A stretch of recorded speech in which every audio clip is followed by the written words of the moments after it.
Odamlar meni eshitadi, deydi Navbahor fuqarolar yig'ini raisi Tohir Fayziyev.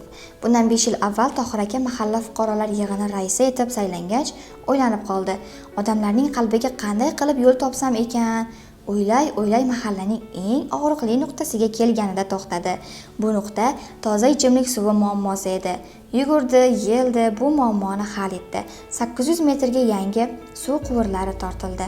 Barcha xonadonlar toza ichimlik suvidan bahramand bo'lib, duo qilishdi. Shu tariqa oqsoqol mahalladoshlari e'tiboriga tushdi. Shundan so'ng mahalla raisi keyingi muammoga qo'l urdi. 43 yil asfaltsiz yotib, yo'lovchi va haydovchilarga noqulaylik tug'dirayotgan ichki yo'llarga e'tiborni qaratdi. Aholiga maslahat solganda hammadan turlicha fikrlar chiqdi. Shunda oqsoqolning o'zi tashabbus ko'rsatib, o'z hisobidan ko'chani tekislattirib, shag'al to'ktirdi. Mahalla raisining bu harakati hammani uyidan ko'chaga chiqardi. Maslahatni bir joyga qo'yib, o'rtada pul yig'ishdi. Shu tariqa asfaltlash ishlari boshlandi. Birlashgan o'zar degan naql bor xalqimizda, dedi Tohir aka mahalladoshlariga. Mana birgalikdagi harakatimiz tufayli ko'chalarimiz boshqacha ko'rinishga ega bo'lyapti. Endi yana bir gap, qoidasiga ko'ra yo'lning eni 4 metr asfalt qilinyapti. Yo'llari esa asfaltsiz. Bu yerdan birorta mashina o'tsa asfaltning chetini sindiradi. Bundan tashqari yo'l cheti yog'ingarchilikka loy bo'lib, xunuk ko'rinadi. Yo'lovchilarning harakatlanishi uchun ham noqulaylik tug'diradi.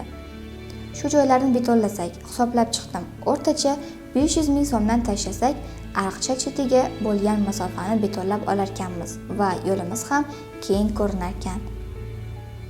Bu qimmatmasmi, deya kimdir luqma tashlaganda Tohir aka hisob kitobiga kirishib ketdi.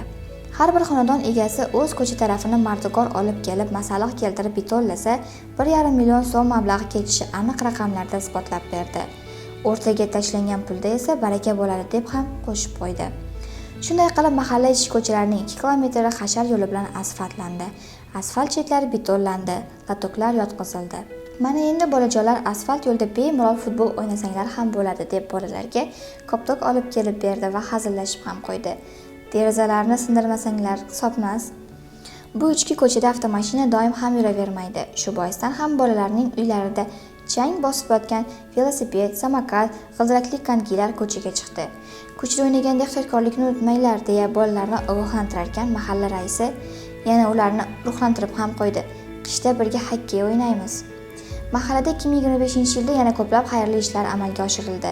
Mahallaning asosiy ko'chasini 1 kilometriga piyodalar yo'lakchasi yotqizildi.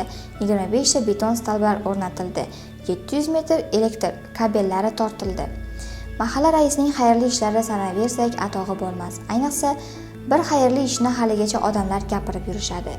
Tohir aka mahallaga ilk bor rais bo'lib saylanganida Sayyora ismli ayolning turar joyi bo'lmaganligi uchun 3 qizi bilan 15 yildan beri daladagi omborxonada yashab yurganidan xabar topdi. Borib o'rganganida uning sharoiti nihoyatda og'irligini ko'rdi. Unga vaqti bilan oziq-ovqat, kiyim-kechaklardan yordam ko'rsatib turdi. Bu pastkam joy, kamiga chiya borlar ham bor.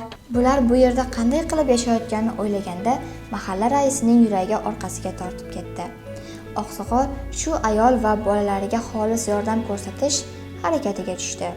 Teshik ko'prik tomonlardan 3 sotixli joy topib, uy qurdirdi, jihozladi va ayolning qo'liga kalitni tutkazdi. Tohir akaning xayrli ishlari juda ko'p, lekin u buni oshkor qilishni istamaydi. Lekin elning og'zida elak tutib bo'larmidi?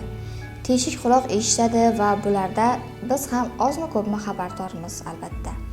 Zamonaviy mahalla idoralari, ayrim mahalla fuqarolar yig'inida ishlovchilarning orzulari, Tohir aka esa mahalla raisi sifatida bu muammoga yechim topganiga 3 yil bo'ldi. Uning tomonidan qurilgan yangi binoda xodimlarning yayrab ishlashlari uchun barcha sharoitlar yaratilgan. Idoraning yonginasida esa ko'rkam bir ko'p qavatli bino qad rostlab turibdi. 157 ta xonadon joylashtirilgan bu binoni Tohir aka davlat sherikchilik asosida qurdirgan. Shu kunlarda oilalar birin-ketin ko'chib kelib yashay boshlashdi. Tohir akani yana bir narsa aholini arzon qishloq xo'jalik mahsulotlari bilan ta'minlash masalasi o'ylantirib kelardi. Shu maqsadda Toshkent tumanida elga xizmat arzonlashtirilgan qishloq xo'jalik mahsulotlari savdosini tashkil etdi. Endi esa bunday xizmatni o'z mahallasida ham tashkil etish harakatida. Bu yilgi ezgu ishlardan yana biri bo'sh turgan binoda nodavlat bolalar maktabgacha ta'lim tashkilotining ochilganligi bo'ldi. Mahalla fuqarosi bo'lgan Madina Sobirova shu 2 qavatli binoni olishi va bog'chaga moslashtirish uchun yordam so'rab kelganida mahalla raisi va hokim yordamchisi baholi qudrat yordam qo'lini cho'zishdi. Hududimizda 2025-yilda ochilgan 2 ta xususiy bog'chaning bittasi shu bo'ladi, deydi hokim yordamchisi Kumushxon Nuriddinova. Ilk o'rinli bog'chada hozirda 44 nafar bola tarbiyalanmoqda. Kichkintoylar rus, ingliz tillarini o'rganishmoqda, turli qiziqarli mashg'ulotlar o'tishmoqda. Logoped yordamidan foydalanishmoqda. Ularning yayrab voyaga yetishlari uchun barcha sharoitlar bor. Bugun mahalla ahlining kayfiyati baland. Ularning necha yillik orzulari ushalmoqda. Yashash sharoitlari yaxshilanib, mahallasi tobora ko'rkam tus olib bormoqda. Hududda bo'lib, ko'cha kezib, odamlar bilan suhbatlashganimizda, bularning barchasi mahalla ahlining birdamlikdagi harakatida ekanligiga yana bir bor amin bo'ldik.